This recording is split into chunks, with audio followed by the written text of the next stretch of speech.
Tell us how we get this program started that you're creating here. Yes. Or you have created, rather. Thank you. So there's a couple different parts. There's a couple different parts to the way to look at it. You said 9 steps. It's 9 steps. There's a 9-step process, and I'll quickly kind of recoup those, if you will, so that people kind of get a sense of that they get it in the entire program. So the first step is making sure that there's alignment among the leadership.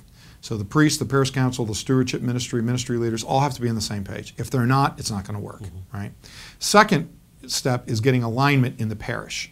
And I usually recommend strategic planning as a vehicle to do that, but you have to have clarity on why do we exist, what's our mission, what's our vision of where we're going, and what's the action plan of how we're going to get there. Critical elements. Exactly. So that's step 2. Step 3 is the organization of the operational side of your parish in a council of ministries. Becoming a ministry-based organization means that from an operational perspective, people engage in the life of the church in addition to the spiritual and the ecclesiastical and liturgical and sacramental. They engage through the operations of the ministries.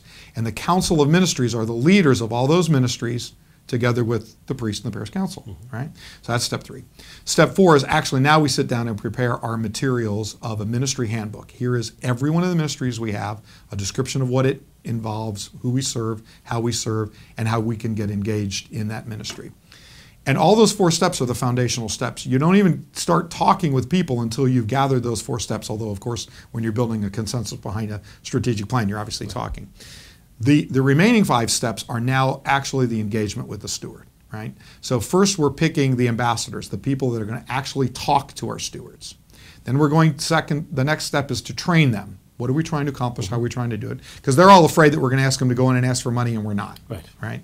Then we're going to ask them to pick their friends and family, the people they know, the people with whom they have the most credibility.